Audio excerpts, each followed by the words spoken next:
but it's about science. Is it?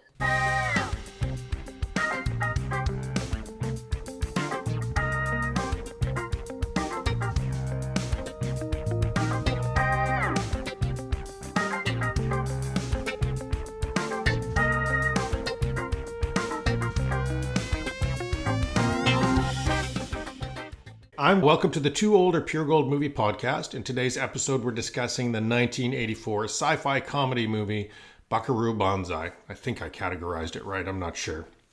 The format of our podcast, two Gen Xers rewatch beloved movies from our youth to find out, are they really as good as we remember? To help us debate and ultimately pass judgment, we ask our millennial co-hosts to watch these movies for the first time and help us determine, are they too old or pure gold? I'm your host, Olen Vanderleeden, representing Gen X. Joining me today is my Gen X co-host, Mathew Stockton. Good morning, good afternoon, good evening, everybody. Also joining us today, we're very excited to have a special guest, Bob Mersereau, returning for his second episode. So happy to be back. That must mean you didn't have a horrible time last time. That's great. Enjoyed it. I was lobbying before the episode ended. Great. For those of you that don't know him, Bob, also known as Rockin' Bob Mersereau, is a longtime Canadian arts journalist and author with deep roots in East Coast media and Canadian music. Bob was a longtime reporter for CBC Radio and Television and is the author of several celebrated books on Canadian music, including the Top 100 Canadian Albums, I was showing that around the room last night, and the History of Canadian Rock and Roll. He's appeared on major CBC programs like Morningside and Sounds Like Canada. Welcome back, Bob. Thank you very much.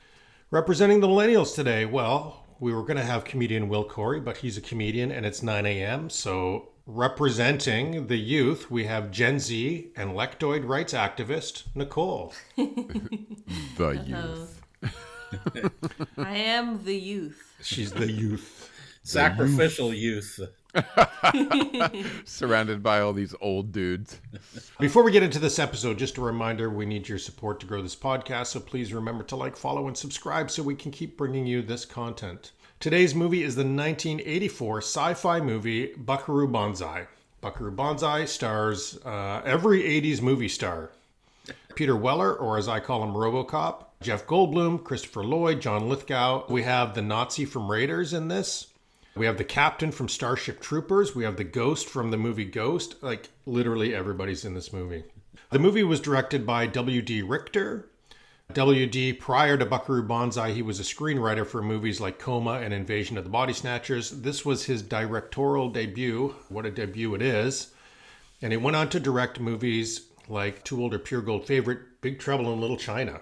Yay. Which, Bob, we loved that movie on this podcast. Some of us did.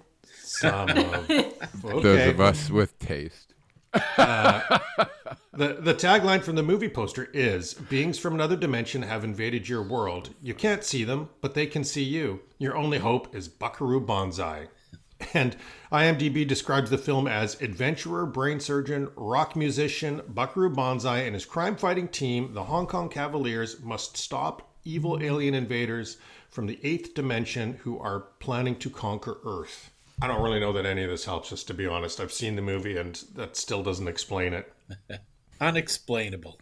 True. But for those of you that have not seen the movie, I asked my 93-year-old dad to watch Buckaroo Banzai and see if he could make sense of it. Get ready for Dr. Buckaroo's adventures. Now, you have to understand that Dr. Buckaroo is a physicist, a neurosurgeon, a test pilot, and a rock star. We all know that our world has at least 3 dimensions, namely length, width, and height, to which Einstein added time as a 4th dimension. Now, Dr. Buckaroo goes way beyond 4 to at least 8 dimensions, and that is where the fun starts. He manages to crash headfirst through many dimensions into interesting and painful results. In the process, he and his associates have to deal with the red lectroids from Planet 10, who want to take over the Earth. However, there are also some good guys, the black lectroids, who are joining Buckaroo's people to fight their common enemy, the red lectroids. Anyway, in the end, all is well. The Earth has been saved. The red electrodes are staying where they belong, and the democratic black electrodes can peacefully coexist with the reds on planet 10. And that ends the story. I hope you'll enjoy it. Not bad. I like that he put a little science lesson in there for us. That summary was somehow less chaotic than the movie. Well, yeah. And the fun thing is that he took the start and the finish. And the science. And the science. And the science. I like that he explained length, width, and height to us. That's good. Smart guy. Yeah. Okay, well, tell me, what did you folks think of this movie? Bob, how many times have you seen it? Oh, 20 maybe over my life. Yeah. So you have a fighting chance of understanding it. Yeah, thanks to the miracle of DVD. But yeah, I saw it when it first came out and was... I just loved it right away. It's now become, a deep cult classic for the small percentage of humanity that finds it fun. But I don't know. I was right there at the start. I just thought it was clever and fun and really enjoyed it. Since then, I have... once DVD came along and I was able to buy it, I showed it to all my kids who got into the real quirkiness of it. And so it's taken on a new life in our household, and one that we go back to all the time. Did your kids like it on first watch? Yeah, because it was so over the top and nutty. It's not a comedy, but it's hilarious to watch because the in-jokes, the non sequiturs, the total bizarreness of it, the crazy characters are all just so enjoyable that there isn't a joke in the movie, but you can categorize it, I guess, as a type of comedy because it's just such fun to watch. Yeah, I don't know what I would classify it as. A spoof. I mean, it's definitely sci-fi because you have aliens. Anyhow, I don't know. Mathew, why don't you tell us what you thought? I think that without Buckaroo Banzai, Everything Everywhere All at Once wouldn't exist. Oh, Yeah. Right? Interesting. Yeah. Right? So you look at it now, you realize it wasn't really just chaos for chaos sake. It was sort of evidence that, pop culture was changing, and this mashup of like every genre, every identity, every tone existing all at once.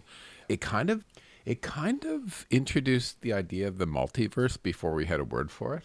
So I actually think this movie was really ahead of its time. It's wacky, it's fun, but I don't know, it kind of foresaw lots of things that happened after this movie. Yeah, just to pick up on that, you can see little echoes all throughout cinema right after. It must be, a director's favorite and a screenwriter's favorite.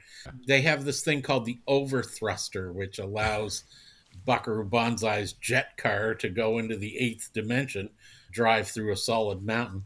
Well, just, a couple of years later, we've got the flux capacitor in which looks exactly the same. And it looks the same. It's this gizmo. And right up to there's a iconic closing credits scene where they didn't have any way to end the movie. So they just created a rock video, an 80s rock video of the whole cast walking down a cement aqueduct in LA to the theme music. They stole that completely for the Life Aquatic, was it? Wazoo? That's yes.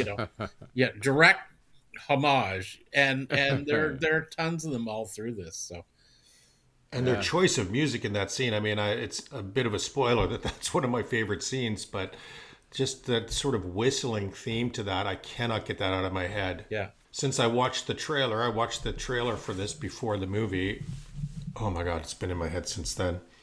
Well, I'll tell you what I thought of this movie. So I'm not really sure what to say, to be honest. I remembered this movie, but I remember that it existed, but I don't remember seeing it. I know I saw it in the day, but when I put it on, I was surprised. And Like they really drop you right into the middle of this. There's not a lot of build up to it, and it's a little bit chaotic. I have the luxury of being the guy that writes the script, so I've read all of the reviews of this movie already, and a lot of people that love it say you need to watch it multiple times. So I feel like I need to watch it again and try to pick it up.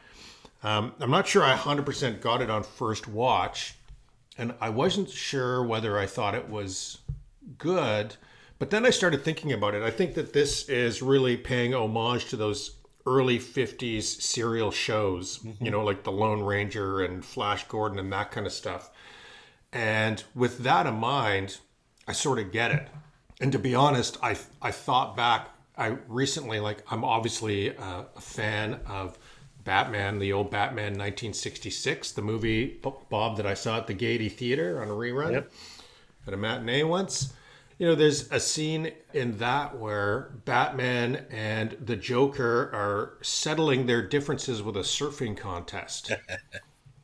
And it's so ridiculous and campy. And I thought, oh, okay, I think I get Buckaroo Banzai. It's kind of that thing, isn't it? Yeah. Like just campy fun. Maybe, I don't know if I'd call it nonsense, but just craziness and put all together. And I don't know. I feel like I need to watch it again. Nicole, what did you think?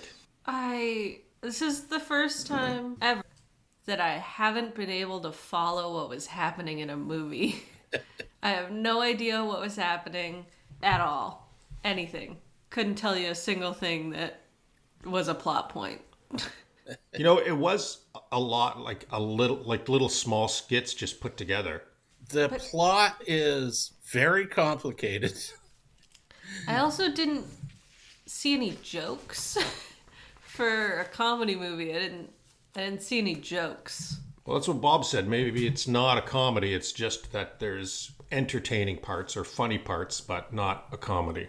Interesting. Well, I'm excited to hear more of your guys' thoughts because maybe it'll help me piece together what I saw. Would you have turned it off if you didn't have to watch the whole thing? Yeah. Would you have walked out of a theater after paying $15 to get in? Yeah. Oh no. Wow. It's probably one of the first movies I've ever seen that I would have done that for. Really? Yeah. Wow. Okay. Would you have sat through Xanadu over this? Yeah. Wow. Yeah, but Xanadu's amazing. I love Xanadu. Xanadu is bad, but it's also charming. It's camp, right? So. Like, I would watch it still, even though I know it isn't a good movie. I would still watch it. That's okay. Some of these movies don't translate.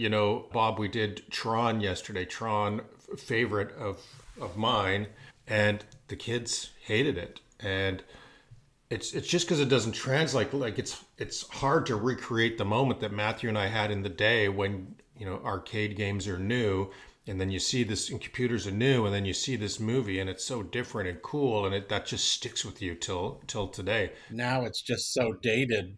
It's just bad. Yeah. So very interesting. Well, right off the bat, one thing I'll say that I love in this movie is I love the names in it. Perfect Tommy, Reno, Rawhide, New Jersey. I love the name Penny Pretty. Yeah. Penny Pretty, great. Yeah. That's a pretty cool name. All the villains are named John. Yeah. That was kind of funny. John Smallberries. Many jars, big booty. Big Bootay. Big Bootay. So, Mathew, compare this to Big Trouble in Little China. That was the next movie that he did after this, and I'm a big fan of that movie anyhow. I love it. I think he learned how to hold slightly more of a plot line together with Big Trouble in Little China. I mean, Big Trouble in Little China is one of my favorite movies, right? I don't know. Buckaroo Banzai, still don't understand it, but strangely, I like it. Yeah. It's sort of like a collage of weirdness that's just fun, right? Well, yeah. What I see, the way I approach it is, it's like you've picked up a comic book, and it's the 8th comic in the series, and you don't know a thing about it. And they give you a little crawl at the start, a Star Wars type crawl, and there's like, you're going, what? Huh? There's like 3-4 backstories here that you know nothing about. And now you've got to jump into this guy. So what? He's a neurosurgeon, but he's a test pilot, but his like associates, some of whom are doctors, are also his rock band, and they travel around in a bus like a rock band. They're the Hong Kong Cavaliers. And there's all these references to martial arts and Eastern religion that you've got no explanation whatsoever who this guy is, but he's obviously amazing. It's that's a great description, Bob, and it really did feel like you were dropped like halfway through the movie. He's kind of like Aristotle. He's a true polymath. Yeah, you know what I mean? Yeah. He's and obviously an expert at everything he touches. Yeah. I just gotta say, you probably shouldn't use your neurosurgeon as a test dummy in your experiment. I feel like he could have a more important job in that experiment. We are short of doctors today. I don't know what it was like back then. Maybe they had enough of them. Oh, we had so many doctors back then.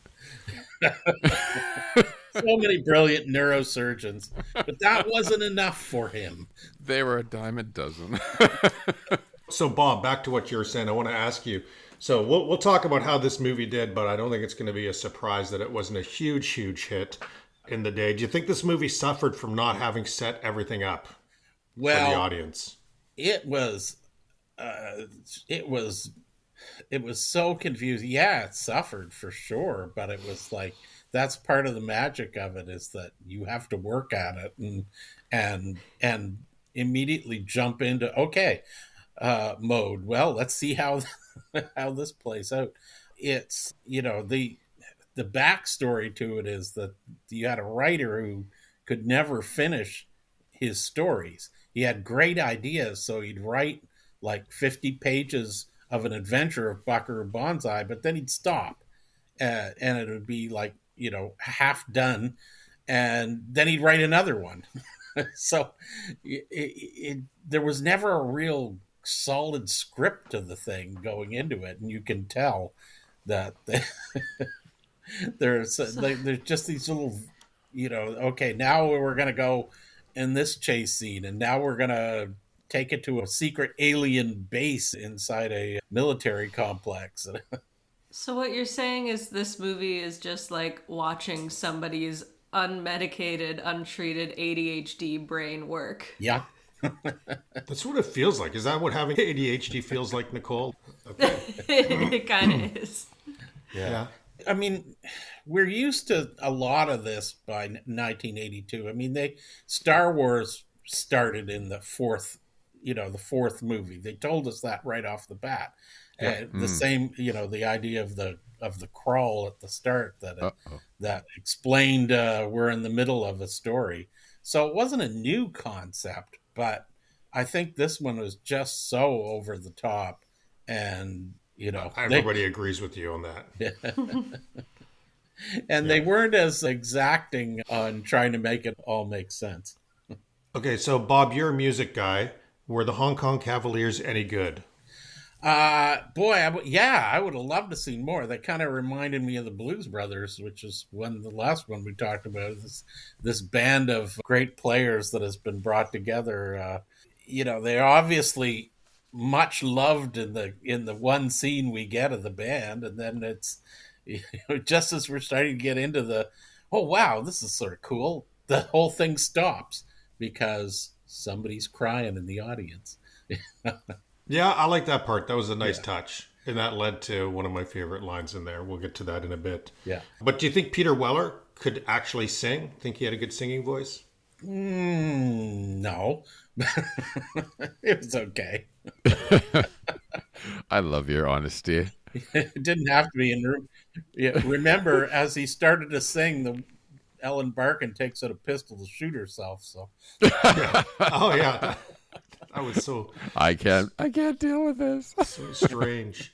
Okay, Nicole, I know you're not technically a scientist, but I have a science question for you. Is the eighth dimension actually filled with skeletons, pollen, and goo? Because I watched closely, and those are the three things I saw when I went through the mountain. Believe it or not, yes. Okay. Very accurate. Thanks for that confirmation. And then, Mathew, I have a question for you, and I'm asking this legitimately. Do you think this is John Lithgow's best acting role ever? I actually think his best acting role ever is in another movie we're going to be doing in the future called... Would you care to elaborate? The World According to Garp. Yeah, he's good in that. Yeah. I went back and was listening to our cliffhanger episode. Yeah. So I think that's a pretty good one for him. I actually think his best acting was in Dexter. If you guys ever saw it, he did a full season of Dexter he was really good in that. You're right. where he was a serial killer, and I believed him. Yeah, he was damn fine in that one. Yeah. Although I give him a gold star for Cliffhanger. That is maybe my favorite role of his. But I think he was great in this. Like, holy shit, talk about dialing it up. I wonder if he's as trippy as he is in the movies that he does in real life. Well, in the research, John Lithgow calls this one of his favorite roles he ever did. Oh, there you go. But they all do. They all loved it. Yeah. You're correct. I did a deep dive on how all of the actors talk about this movie today, like decades later, and they all love the experience of making this film, which was kind of fun. Yeah, it was, and none of them can explain it. You know, that they all sort of, to this day, kind of their eyebrows kind of get knotted as they try, work their way through it. But they all love being in it. It looks like it just would have been a blast. That's okay. They're actors. They just have to act it. They don't have to understand it. One thing that always makes me enjoy a movie more is when it looks like the actors are having fun. Yeah. That makes me... It just has a certain charm that makes me like a movie more. The other thing, I had this in the trivia section, but the director and the screenwriter, whatever story they deliberately didn't give the actors the whole story when they did this. They gave them bits and pieces and said good luck with it. And they enjoyed the whole process of watching the actors try to make sense of what they were doing. So it was confusion by design, too. I love when, and this is a great example of a movie that has so many unique characters and you want to know more about them. Perfect Tommy, an actor named Lewis Smith, who, I don't know that he was in anything other than this, but we're told that he's perfect. That's what his name is, because he is perfect. And you look at him and you go, yeah, I understand. I agree. I mean, there were a lot of characters that we could have seen more. Yeah. Reno. I feel like I didn't get to know any of them. They had all the characters, but I don't know anything about a single one. And don't you want to know more? In some ways, yes. You know who my favorite character was? Was New Jersey. Oh, yeah. Yeah, Jeff Goldblum. Was Goldblum born a star? Like, does he not have any movies where he didn't do a good job? That guy is unstoppable. Have you ever seen him in playing the big bad wolf in The Three Little Pigs? No, I don't even know what you're talking about. It's pretty funny. Is that a movie?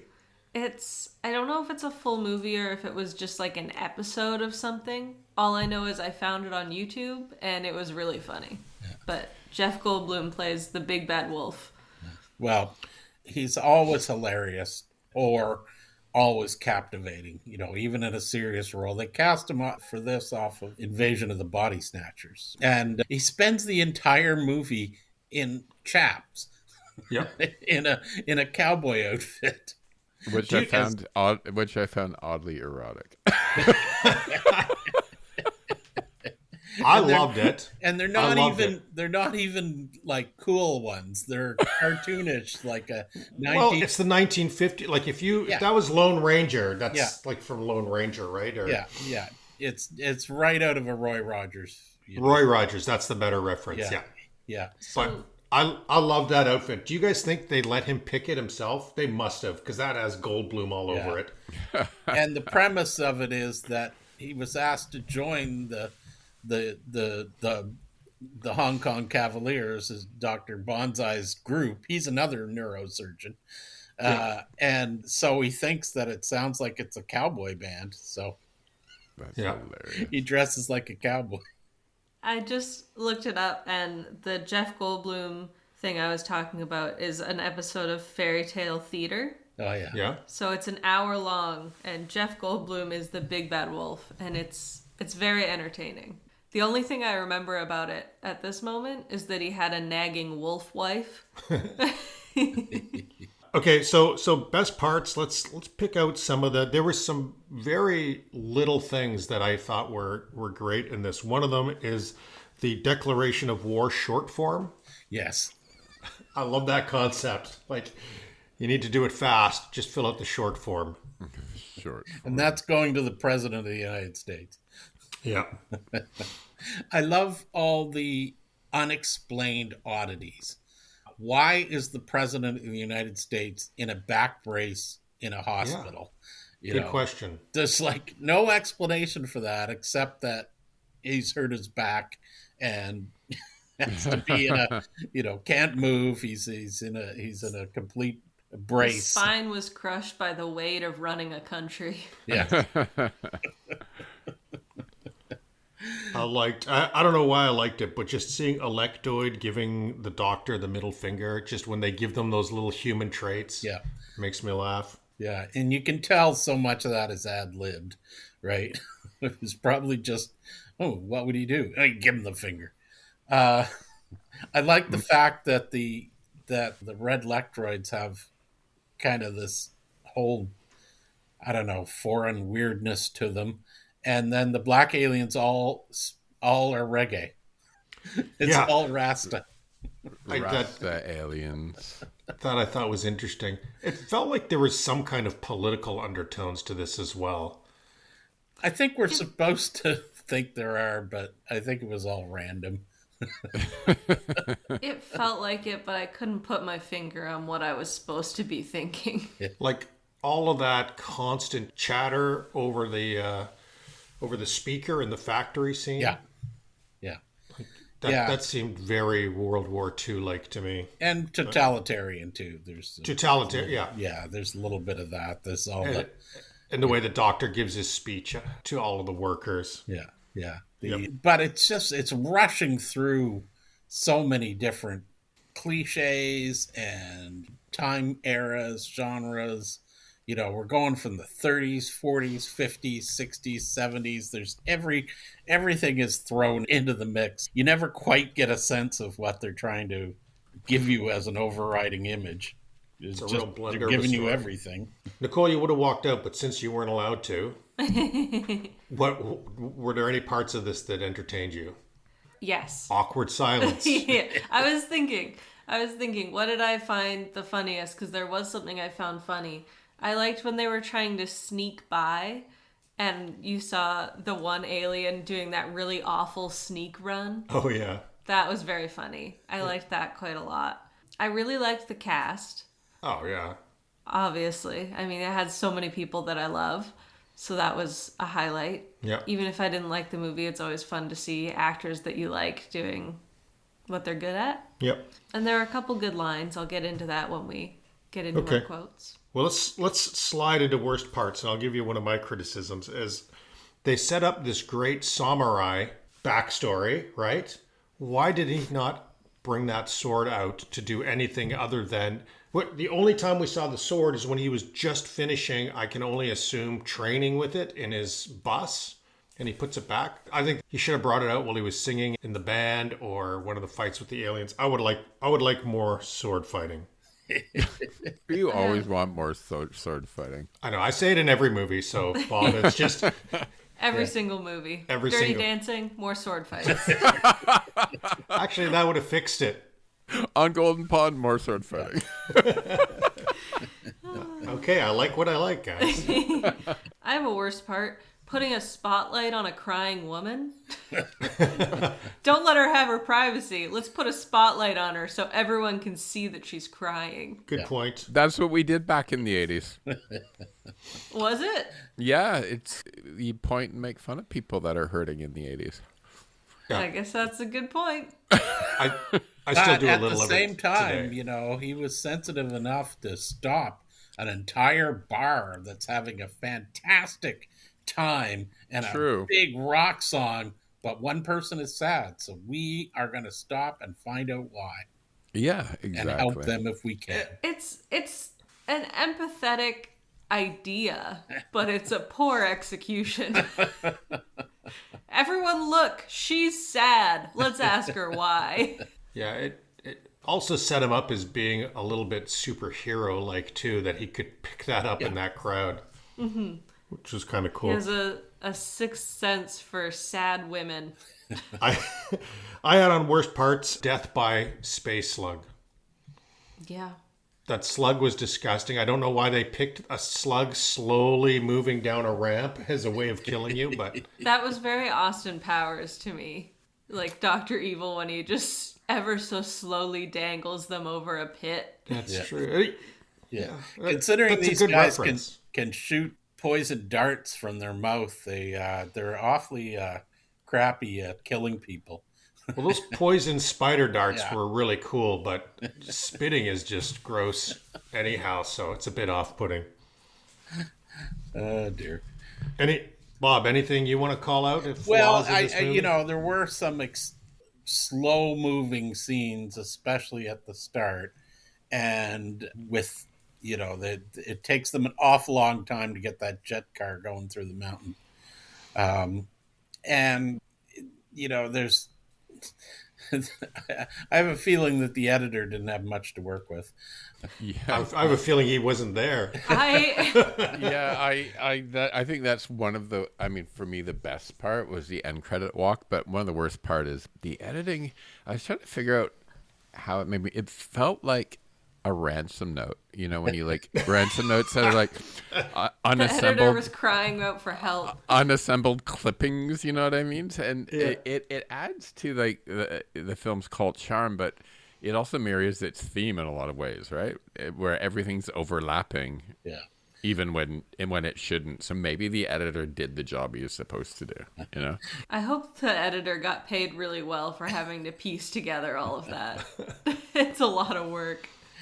Well, yeah, and it's way too clunky, and there's like, okay, first we're gonna kidnap him, but you know, so they kidnap a guy, the scientist, Professor Hikita, but then Buckaroo gets him back. Then they kidnap Penny, and then they're torturing her, but she gets away, and you know, it's just a lot of cliche stuff like that. That's you know, it's just bad writing. Writing it all. Okay, we can't kill her. Oh shit, we've gotten into this corner, so she has to be saved now. Yeah, and what are we? This overthruster thing, which is the whole key to it. You know, where is it? You know, I lost track of the damn thing at one point, and why is John Lithgow's character going to try and, you know, get away without it using his obviously failed first attempt at the overthruster? So just, you know, He didn't seem if you smart. want it to make sense, it doesn't. I have another bad part. Okay. Possibly my worst part. Kissing your dead wife's twin. Maybe you shouldn't go for her. Well, Matthew, we do have our new segment as a Pornhub category, right? Okay. Forget I said that. I'll edit that out. But hey, if you were attracted to your wife and she's an identical twin, you're gonna be attracted to her as well. And why did it take him so long to realize she was an identical twin? That's so true. That's a good point. Okay, let's roll Maybe into he's fav- visually impaired. Let's roll into favorite lines. Bob, do you want to give the classic line that I didn't know was from this film until I watched it? No matter where you go, there you are. That's the one. And That's- actually, You put that in the context of the scene. I like the line before that too, where he says, "Hey, we don't have to be mean." Yeah. Right? It was a nice touch in the Penny Pretty part. Mm-hmm. Yeah, that's a good one. My favorite is always, though, is John Lithgow's is Dr. Emilio Lizardo. Great name. Great name. His insult to Earth people, monkey boy. So he says it several times through. It's not my damn planet, monkey boy. There's a line I picked up and I thought, did I really hear that? And the line is, I am scared. I'm literally holding fudge. I didn't pick up on that. And that's the head of the armed forces. Yeah. I actually love, Olen, that you think no matter where you go, there you are, is from Buckaroo Banzai. Is it not? No. Oh. It goes back to... Okay, Professor Stockton. It's a Zen koan, and it goes back to like Confucian philosophy. You're hilarious. Olen's like, oh, it was invented by Buckaroo Banzai. It's like, no, Confucius, dude. Bob, this is your second time on the podcast, but by now I'm sure you've picked up that Mathew and I play different roles on this podcast. Yeah, he's the mean one. No, I think it's just hilarious because it is a great line.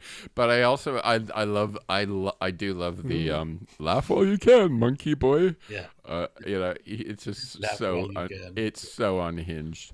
Yeah. My favorite line was a bit of a long one. Go for it. Buckaroo, the White House wants to know, is everything okay with the alien spacecraft from Planet 10, or should we just go ahead and destroy Russia? Yeah. Tell him yes on 1, no on 2. Which one was yes? Go ahead and destroy Russia? Or number 2? See, it's hilarious. That's a great line. I had that too. Really loved it. I got another one, which is, it flies like a truck. Oh, good. Wait, what's a truck? Yeah. And I don't know why this one made me laugh, but why is there a watermelon in there? That scene? Oh, there's a great backstory on that. Oh, tell me. Okay, so the whole movie had an executive producer who was the money man, as they always were, who made it happen, but he didn't understand the script. He was really just trying to get another Indiana Jones Star Wars thing, and he thought, oh, well, maybe this will do it. Obviously, there's room for sequels to this thing. They're already talking about another movie, and during it, they had a mention of another adventure of Buckaroo Banzai's. So he was really just hoping for that. And when they started to make the movie, he quickly realized that, no, this is just totally bizarre. So he was sabotaging it as it was going. He was trying to make changes. There was a full opening sequence with Jamie Lee Curtis. That was the original opening as playing Buckaroo's mother. And which got cut. But with Buckaroo as a child, that he had cut. And so he was the bad guy. He was by this time actively trying to mess around with it. And then finally he just gave up. And they knew he'd given up because they decided to do a sabotage thing in one of the dailies, and they put in that watermelon, which is basically in a laboratory, like it's being studied under a giant microscope. And they have Jeff Goldblum walk by it and go, "What's that watermelon doing there?" And the other guy goes, "I'll tell you later." So they knew that by this point, the executive producer didn't give a crap anymore. He was already counting his losses because he didn't say anything about the watermelon. Oh, well, counting his losses, that's a good segue into a ranking of this movie. Yeah. So this was actually a huge year at the box office. But according to Box Office Mojo Worldwide, Buckaroo Banzai was the 101st highest earning movie at the box office in 1984. This was the year that Beverly Hills Cop was the leader at the box office, and Buckaroo Banzai was beat by other sci-fi movies, including Star Trek III, 2010, Dune, and Starman. Still, it wasn't at the bottom. This movie beat Sheena, which I say is a good movie, Chud, which I say is a good movie, and Repo Man, which I also say is a good movie. So it wasn't the bottom. Terms of Endearment was the best picture this year, and although not nearly as upbeat as this movie, it was a decent pick, so fine. The budget for Buckaroo Banzai was $12 million. That doesn't surprise me, but What do you guys think it did at the box office? I think it broke even. Okay, so you're saying 12 million? I recall it lost. Yeah, I would say it did not break even. Okay, well, it was 6.2 million. Ooh. Wow. So that's a bad loss. That's a stinker. That is bad. As we know, even making your budget back is not profitable. Okay, but here's the interesting part. Did people actually like the movie despite the box office performance? So, Bob, if you recall, we do the Rotten Tomatoes guessing what critics and audience thought of it. Well, correct me if I'm wrong, but isn't Rotten Tomatoes is more recent, right? It's not recent, but it's contemporaneous. It's everybody from the day the movie came out until this morning. Right, yeah. So I think Rotten Tomatoes would be higher than it was at the time. At the time, it was roasted. I agree. So, and specifically by, people that went to it at the box office. Just specifically by people who saw it. Yeah, it didn't have it didn't have good exit polling. But I think it probably has gone up in popularity since then, as cult films tend to do. So I don't know. I'm not that familiar with Rotten Tomatoes, but let's just maybe just a guess. 50%. It's out of 100. How many critics do you think said this is worth seeing? Yeah, 50. And out of 100, how many audience members do you think said this is worth seeing? Oh, so you do both. Okay. Well, I bet you critics are like, 70, 75%, and people would be about 40. Wow. I'm going 65 and 50. I'm just trusting my gut. I'm going to say 65 humans, 75 critics.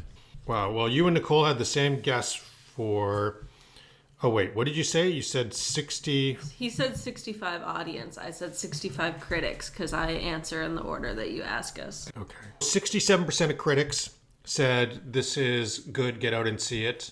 And, I think there's less critics recently. Like, I think when you look at the critic score, it's more in the day. But audience changes on a daily basis. And audience, 69% of the audience said get out and see this. Really? Wow. Wow, that's surprising. So, Mathew, you did great with a 12. Yay. Nicole a 21 and Bob a 32. And low score wins, of course. So, Bob, you underestimated the audience. Very much so. Yeah. The way I look at this, Bob, is if somebody's going to go find Buckaroo Banzai, watch it, and then do Rotten Tomatoes score, they're kind of geeks like us, so they're probably going to like it. You know what I mean? Yeah, not all of us are forced to watch it. Nicole, how do you pronounce Rotten Tomatoes? How do I pronounce it? Rotten Tomatoes. How does Mathew pronounce it? Rotten Tomatoes. Okay, thank you. I was fishing for my cold open. There you go. Tomato. Okay, a little bit of trivia on this. So, as I said, the world was created in some depth, but they only give the actors pieces of this and just dropped them into the middle. Kind of like the audience. Yeah. John Lithgow had a dialogue coach to perfect his accent, which they say is a mix of Hungarian, Italian, and mad scientist. Background. Oh, is mad scientist an accent now? Apparently. But there's better background to that. Okay, tell us, Bob. From the DVD extras.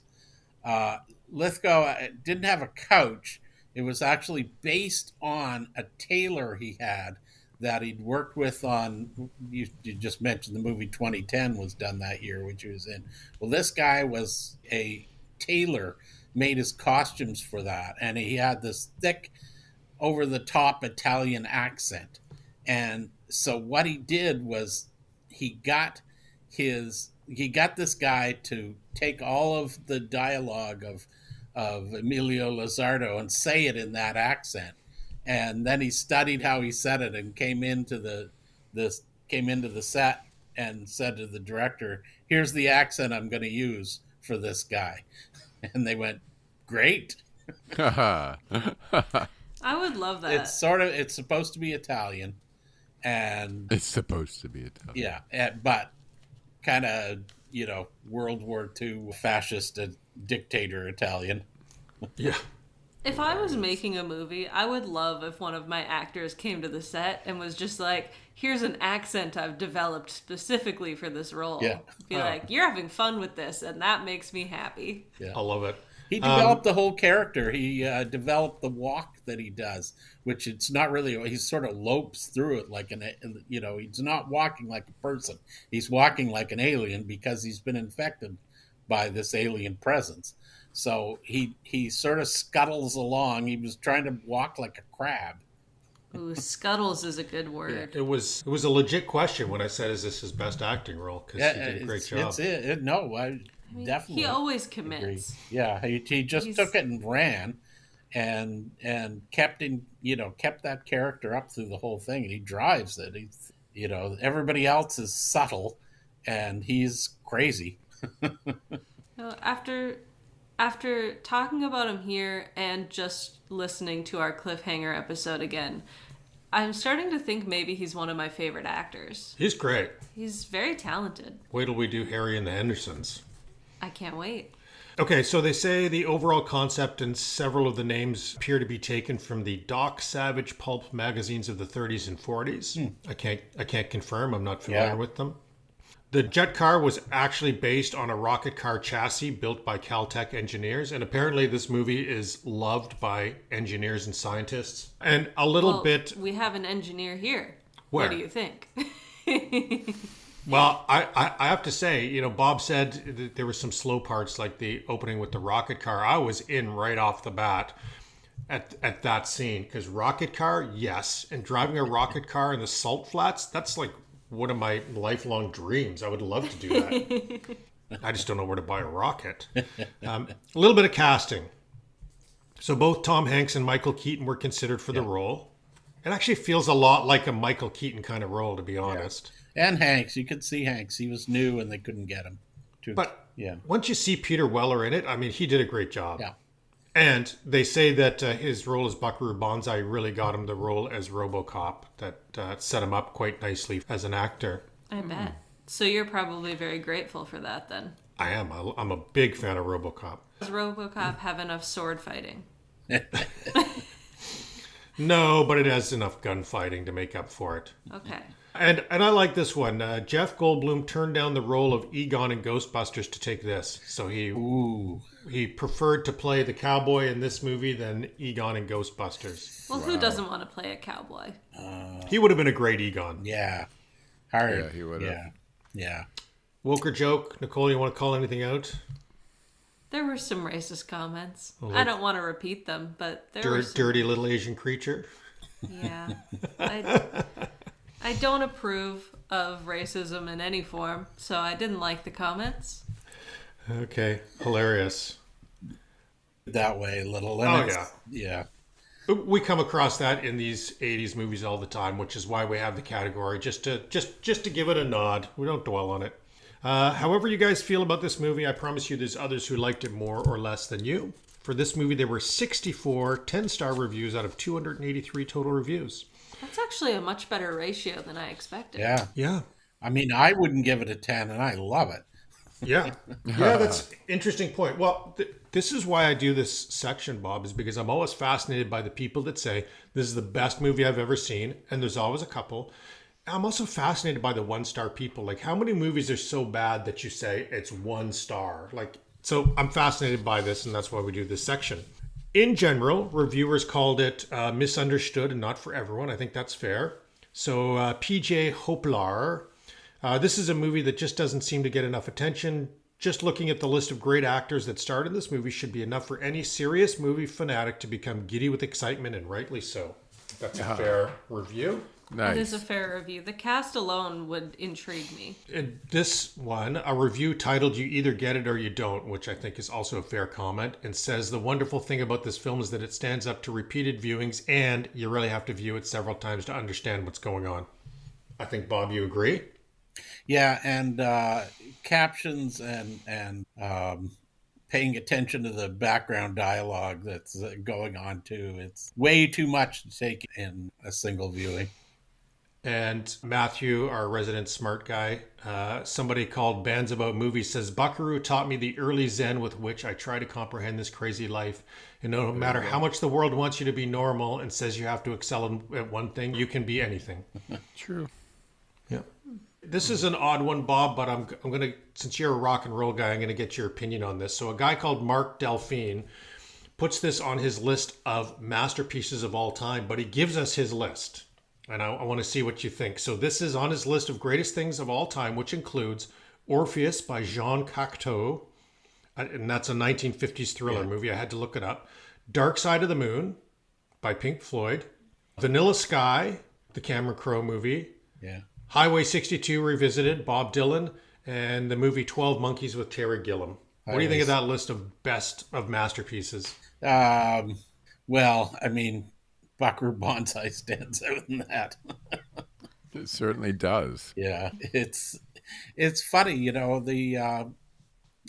it has all these quirky little things that just add up, and finally by the end of it, it really explodes if you're that kind of personality that loves all those little bits and tweaks that just, you know, are so enjoyable to catch when you're going through. Oh, neat. Oh, you know, that kind of thing. So, I mean, it's a very specific type of person that'll do that. Is it a masterpiece? No, there are so many, you know, just like the sets are cheesy and you know, it wasn't, you know, it cost $12 million to make. Well, you know, it sure doesn't look it. It does not. It looks more like it would be a $2 million production. I think it all went to cast. I think 11 of the 12 million went to the cast. Yeah. Probably went to snacks, to craft service.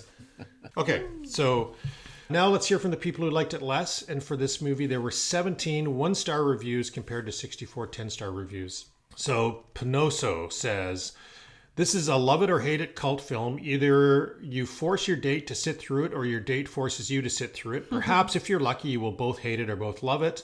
The last person I dated loved it. And of the handful of uninteresting things I sat through for her sake, this took the cake.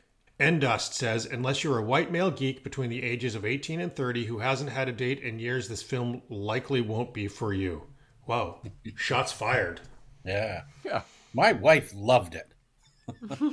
If you die and go to hell, this film would be showing at the cinema. Ouch. Oh gosh. And I always like the husband-wife ones here. Montoya Louisa says, it was so bad I actually got mad at my husband for having the idea of watching this film. And Nicole, you're in the education system. A reviewer called Famfritz says, my science teacher played this movie and I actually had the inclination to rip my eyes out with my pen and cut my ears off with my 3-ring binder. Really, it's that bad. Wow. Wow. Okay. I can't imagine a science teacher showing this in class. But it's about science. Is it? Well, It is. there's those 4 dimensions. I mean, it might... Anyhow, forget these amateurs. Let's go to the professionals, Siskel and Ebert. What do you think, Bob? Do you think they're going to like it? Oh, no. This might be a 2 thumbs down. Okay. Well, Siskel, the more uptight of the two, liked it and said he laughed a lot and said that was enough for him. Oh, and he said, I suspect one day this might achieve cult status. Yeah. Interesting, eh? Yeah. He gave it a thumbs up. Ebert said it was the most confusing film he'd ever seen in a long time and said that there was some kind of genius to it as well, though. He said it was bad, but it never gives up. and he gave it positive review. He gave it a thumbs down with admiration, which is a new category. See, they kind of nailed it, right? They did. Yeah. I found it. I really love. I like thumbs down with admiration. I'm going to use that in my life. Oh, I'm feeling that. I'm using that all the time now. When I'm judging your performance, Nicole, I'm going to say thumbs down with admiration. Yeah. It's actually a great line. Matthew, I want to tell you how you did on the podcast today. Thumbs down with admiration. But I love the line, it was bad, but it never gave up. Because that is so accurate in a way. That's relatable. Kind of like, it sounds like my life. Yeah, me too, Matthew. So we're at the section now, remake, where we asked, does it deserve a remake or sequel? Do we want to see more from these characters? So I think the end credits was it was the sequel. Yeah. And I think every sort of multiverse movie that exists now should pay royalties to this to these guys. I know I was very confused the whole time, but I didn't pick up on a lot of multiverse themes in this movie. Like, was it? It's those other 4 dimensions, I think. I guess. I feel like you guys are speaking another language and I just have no idea what's going on. Well, I think they should do a prequel and call it Reversed. Yeah. Mm-hmm. Yeah, I think it's more of a prequel. I'd want to see the old gang. I'd want to see how they got together. You know, they killed off Rawhide, that character in this film, so I wouldn't want to see anything without him in it. Well, given its cult status, I think you could pick it up and do something interesting. But let me tell you 2 things on this topic. So, first of all, you guys saw the movie ending invites the viewer to watch for the upcoming film Buckaroo Banzai versus the World Crime League. Yes, they were planning a sequel. They wanted to do a sequel right away, but the film was a box office bomb and it bankrupted the studio. That actually makes a lot of sense. Yep. And then, due to the bankruptcy, the rights were tied up and it prevented any other studio from picking it up and doing it even years later. Interesting. And on that note, Kevin Smith was trying to launch a TV series based on it in 2016, but he got shut down due to legal challenges from MGM, who apparently owns the rights today. So, you know, you might have got a sequel if it didn't bankrupt the studio and tie the rights up. So if people appreciated it more, they would have been able to make a sequel. Yeah. As with most movies, I suppose. Well, I tell you this, given its cult status and the fact that I watched it, and even more than that, the conversation talking about it, which is always the best part for me, if they did something else with these characters, I would definitely turn it on and see what's going on. No doubt about it. I was excited to see that there was a book sequel that came out not that long ago. The original screenwriter had put out a book, so this has spurred me on to search for that. Wow. I think another part of my problem with it was there were too many characters. Perhaps if they made a spin-off of like a few of the characters, I would be more intrigued. But I think it was just, along with the rest of the movie, too much going on at once. I think we should fund our own homage to this movie. We should do Buckaroo Stockton. I'd watch that. Yeah. One of the things about the World Crime League, which was the proposed sequel, there were references to it in the movie that this executive producer had excised because, obviously he wasn't too keen on a sequel. But including the opening scene, it's the World Crime League which kills Buckaroo's parents when he's a kid. So. Oh, Jamie Lee. Yeah. No. Well, I think he killed the father. I don't think he killed Jamie Lee. Oh, thank God. I love Jamie Lee Curtis. Me too. I think we all do on this podcast. We do. We do. Well, we are at the end of this podcast. And so now I have to ask the question, is this too old or pure gold? And Bob, you should go first because I know your answer. Oh, pure gold. I'm always going to be a fan. Mathew? Pure gold, not because it's perfect, because it's terribly imperfect and thus enjoyable. Nicole, you want to memorialize Gen Z's position on this movie? I think it's too old. At the start of this podcast, I was too old, but as often happens to me on the podcast, I had a lot of fun talking about it, and I'm actually curious to go back and watch it again. So I'm going to say it's pure gold. I think people should watch it, and as Mathew said, it's inspired a lot of really interesting things in other films. So I'll give it a gold. Right. Maybe I should give it a thumbs down with enthusiasm. Yes, there we go. There you go. I give it a too old with enthusiasm. That's it wasn't enthusiasm. What was it? Admiration. Admiration. Okay, it is. I'll edit this so I sound perfect. Too old with admiration. There you go. I have a closing question for Bob. Sure. Orange whip? Orange whip all around. Everybody. Orange whip. Nice. Nice. Much appreciated. See, Nicole masters the callback, and the comedian's not needed anymore in the episode. Bob. Jokes. Yeah. Jokes. All right. I can't wait to see your live show, Nicole. Bob, I want to say thanks for doing this again. I love talking to you about movies. You're very knowledgeable, and it's a lot of fun. It's nice to be out of my my usual music genre for this. So, and considering I wasted so much of my my early life watching every movie in my ever made. In my one-time career as a theater usher, I love going back to those days. Nice. Mathew, lovely to see you as always. You too. Are we done recording? We're done recording, yes. Well, I guess we can go. Thanks, Nicole, for doing the work on this one. You're delightful as always. It's a struggle. It's a struggle. Good title, Bob. Lots to talk about on this movie, so it was fun. Glad you all enjoyed. Participated. Glad you all participated. I enjoyed the conversation. You get a participation badge. This is the first time ever that the night before we recorded, I said, I'm actually nervous about this because I don't know what I'm going to say.